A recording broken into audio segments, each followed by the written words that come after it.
Ladies and gentlemen, I'm sure you clicked this video because, oh shit, he's back to Death Away. I have no idea what to do.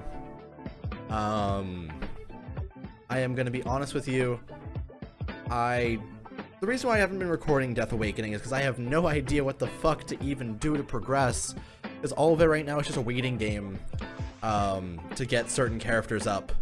Which is unfortunate, but it's just kind of how it goes. I'm close to getting Byakuya up, but obviously I'm going to need a lot of gold Tokyokus, which means I'll have to do a lot of refreshing once the free refresh comes back.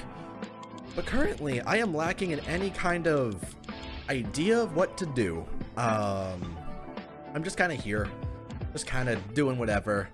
I've just been slowly working my way up without anything special, which is unfortunate, but it's just kind of how it went and kind of how it goes. Which is alright, I suppose. I could probably just make videos on me just slowly progressing.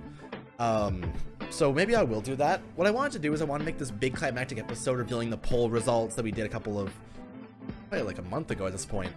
But it's fine. The poll, basically, I could just fucking probably put a screenshot on screen. Basically, hey, Shikai Kenpachi won. Whoa! Second place ended up being more True Shikai Ichigo, so maybe I'll do that afterwards. But my plan is to buy more green bone keys for that in the future. But for now, we're kind of SOL. I'm just gonna keep on doing some basic progress stuff.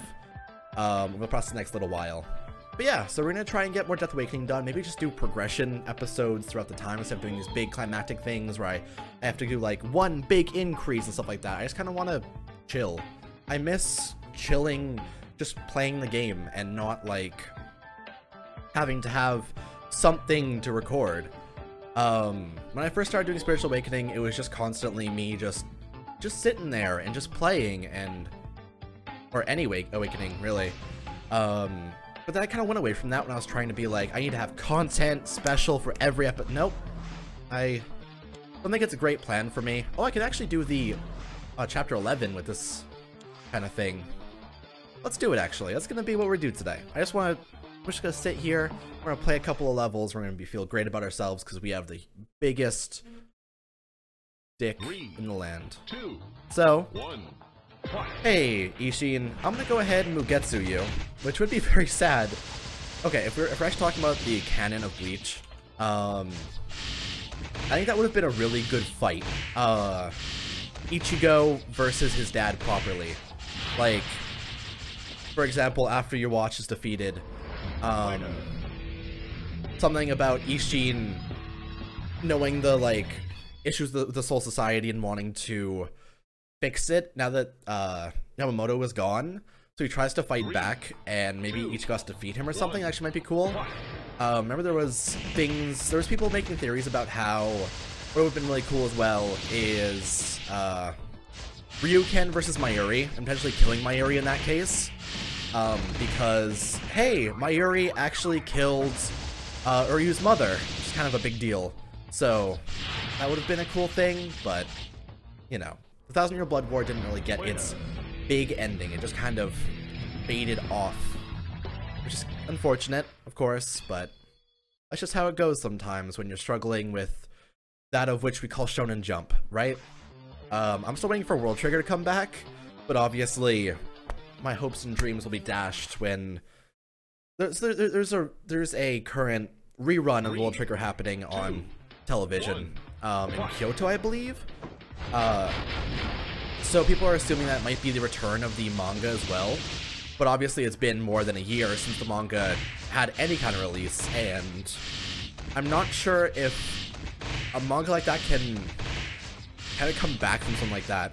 Like, obviously with Rurouni Kenshin, the return of that in the manga was based on a new arc and like having like actual progress happening and kind of just starting out something new instead of doing something that's continuing from where they were.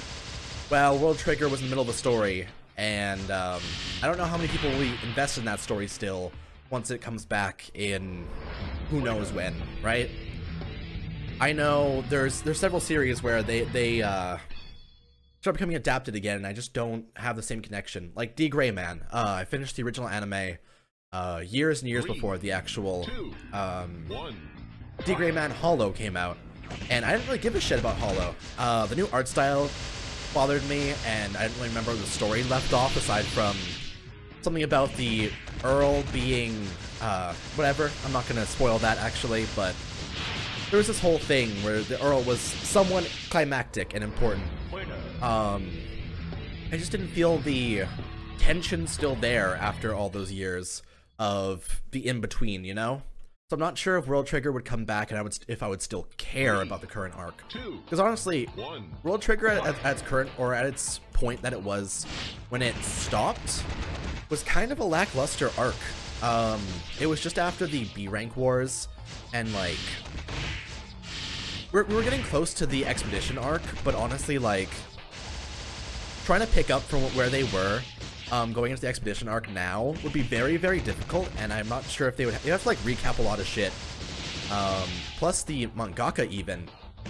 I believe mangaka is a woman? Question mark? Here, one second. World Trigger mangaka.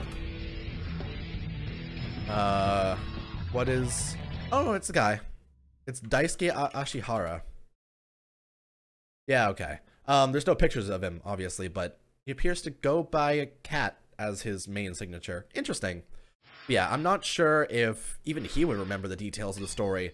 Because obviously, when you're writing a novel and stuff like that, you write down, like, details of the story throughout the time you're doing it. But, like, at the same time, would you really, like, want to read through the entirety of your script again for all that? Like, obviously he cares about the characters a lot, and, like, the idea of letting down fans of a series would definitely be a very sad thing, but at the same time, there's always the backlash of the break and people saying it's not as good now, even if it is the exact same fucking thing that they were reading before. Examples is, like, if the Bleach anime does come back, people will be excited for it, but then people will also be like, this isn't the Bleach I remember, it's blank is different, or blank is different, even though there's not really that big of a difference. It's the matter of, you grew up through the time that the break was, so you're gonna feel the results of the change, even if you want to or not. Like, for example, if I go back and I were to rewatch Katsuyo Hitman Reborn at this point, it's one of my favorite shows, but if I were to rewatch it now, I'm pretty sure I would judge it as one of the worst ones I've seen, just because stuff like that doesn't really hold up, and as you mature as a person, something you enjoyed in your teens don't hold up as much as you would expect they should. Like, I believe I watched Reborn in the middle of 2015. Obviously it's not that far back. That's like 3 years ago at this point, which isn't that bad. But at the same time, as a person, I've changed a lot through those 3 years, right? As a person, I have matured and kinda become a person that I find more worthy of respect, and also someone that relates far less to teenage angst. I think that's also why Black Clover doesn't strike a huge chord with me these days, because it's just kind of there. But if Black Clover came out like 3 or 4 years ago, I would have been fucking into it. I would have been like, hell yeah, I'm loving this shit. It's just a matter of like what you care about through phases of your life. There's always differences in the tastes that you have versus the tastes that you lose over time, you know? It's just kind of a weird thing. But hey, that's just kind of what I wanted to go through here. I think there's potential for it to come back and be fine, but World Trigger is in a very weird, wishy-washy state, and even the subreddit for World Trigger is like virtually dead. For Dragon Ball Z, the subreddit, even when Super wasn't premiering, it's still pretty active, because people still love that series to the point where they can constantly think of stuff that they care about. Plus it finished, so there's actually like a finite ending. Well, World Trigger, all the posts are just like, when's it coming back? I want it back. And it's not really discussion or anything like that regarding things. So it's something, certainly. Series are very different, plus World Trigger is more of a niche thing. It's not as popular as Dragon Ball Z was, and obviously there's The entire thing is Dragon Ball Z is a huge power fantasy show, where the concept of getting stronger and suddenly having these power spikes inside the thing is a huge appeal of it. Ultra Instinct making everyone's dicks hard because, hey, this is a big cool form that's gonna kick the ass of the gods of destruction and shit. Well, World Trigger is, hey, our main character isn't this overpowered strong guy. He's a reasonable guy that you could actually probably be, because you just need to use logic and use strategy and effort to be able to attain the things you want. Obviously black triggers are a thing that, like, creates more of a power fantasy, and everyone wants to have, like, a Fujin, and everyone wants to have, like, a, replica. But it's not quite, exactly that, you know? It's interesting. But it depends on the person.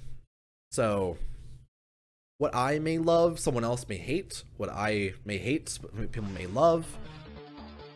It's just how it goes. Also, we're going to go ahead and beat Yami down, and I'm probably going to end up doing a couple Duel of Fates, and then we'll be done for this episode, because I just went off on a rant, you know? I just kind of wanted to talk about the idea of growing up, I guess. We can kind of call that.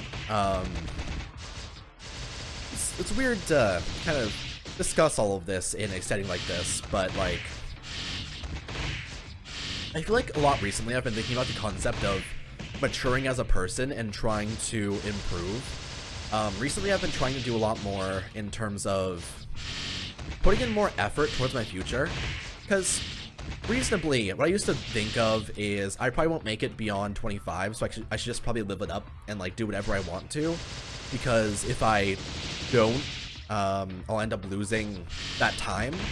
Well, now I'm more conscientious of the idea that I'm not living for just myself, I'm living for my friends as well, and living for the people that care about me, so it's not just this selfish thing of, like, hey, if I die, it's fine. It's more of a, hey, people actually care, and I should put in the effort to make a good future with them, on top of being a good person. Like, for example, recently I've been doing a lot more dishes. I've been, instead of saying, whenever someone says, oh, can you help me with this, saying, like, oh, can't you just do it yourself? I'll instead just be like, sure, do it, be done, stuff like that. I'm trying to be less of a no, but why, and more of a yes, let's do it type of person, which is, it's not a terribly huge change, and it's just kind of a logical one, because hey, don't be a piece of shit. But I think phrasing it like this, it does feel like a really good thing to me, to know that as a person I've kind of improved this much, and I've changed to the point where I can actually look myself in the eye in the mirror and be like, hey, you're actually doing pretty well for yourself. You're actually kind of putting in the effort. You're getting rid of people in your life that you find to be less than stellar to be around. You're improving your life so that you can actually be around the people you care about. It's interesting, and I feel like a lot of the time people don't really hit that stage until they hit their mid-20s or further, or they hit it super early because of their life and circumstances, and it really depends on how you are and how you value your existence and the people around you. Interesting. It's a very interesting concept to think of a life not only for yourself, and think of your life not only for the concept of being like this big cool guy, but also thinking of it as, hey, I can support the people around me, and I can help out people around me, and I need to be here to be able to do that. I can't just die and disappear, because if I do, it'll hurt them as well as hurt myself, so I should just probably live and do what I need to. So yeah, that's the thing.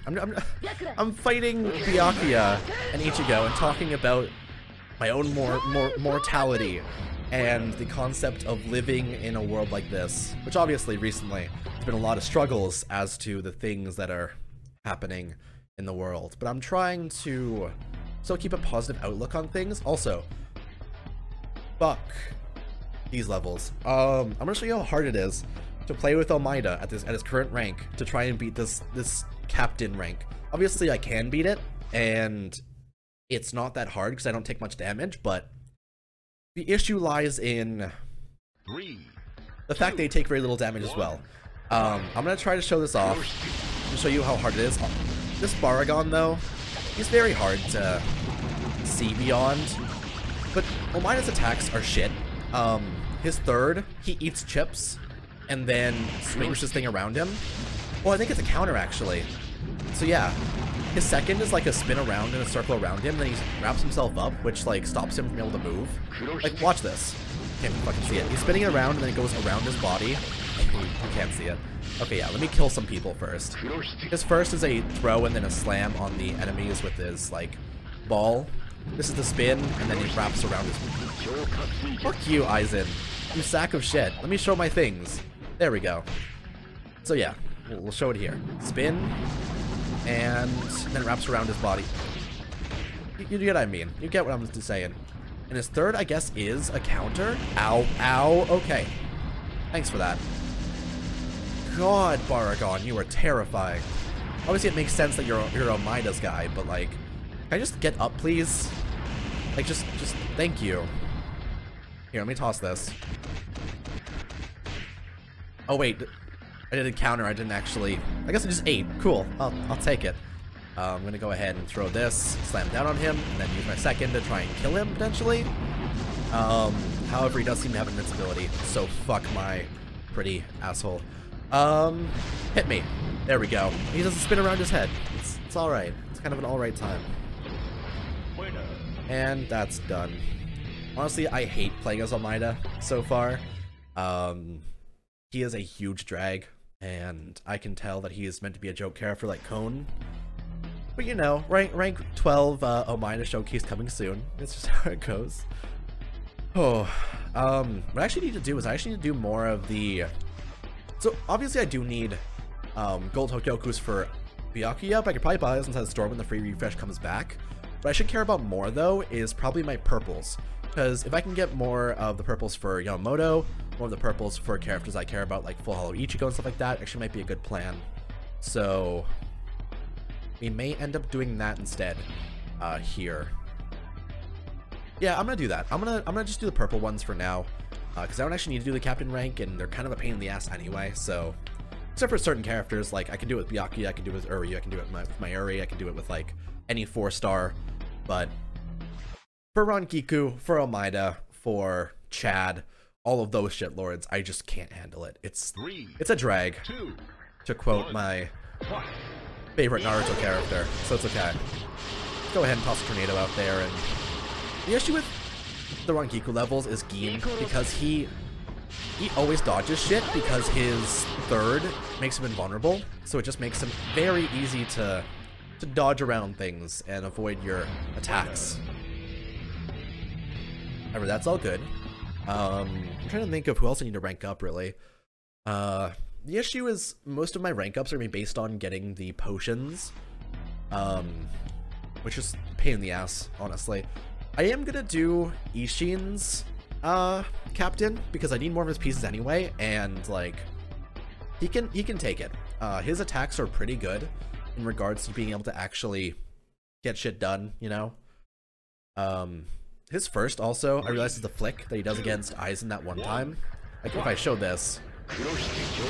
Oh wait, no. Is this thing different? Oh yeah, no, it's the flick. Okay, cool. He puts in a lot of work, honestly, despite not being a very high rank. He does have pretty good attacks. I've seen him at rank, I think I have him at rank 10 inside Spiritual Awakening, and he's pretty alright. Obviously Yamamoto is still a better character, I'm going to be investing in him first, but Ishin does have the ability to put in some effort, honestly. And it seems like his bonds are mostly going to be with characters that are going to be later. I'm feeling your watch is going to have one for him. Probably Fathers of Ichigo, or like, I don't, it's going to be something weird, but I have a feeling it's going to be a thing. So we'll see for that. Actually, I wonder if I can rank up Shinigami Ishii. I can! Let's do it. Actually, we'll take that. Obviously, I do want him to be quite strong, and if I can, I will. I don't know what bonds he does have right now, though. Ryuken, Urahara, and 10th Squad. Actually makes sense. Yeah, okay. For now, I'm going to say this is the end of the episode. thank you for watching. I'm going to come back tomorrow to do some more of the good shit. Potentially be able to do more and more good things regarding getting more high-ranked characters. Anyway, bye for now, and take it easy.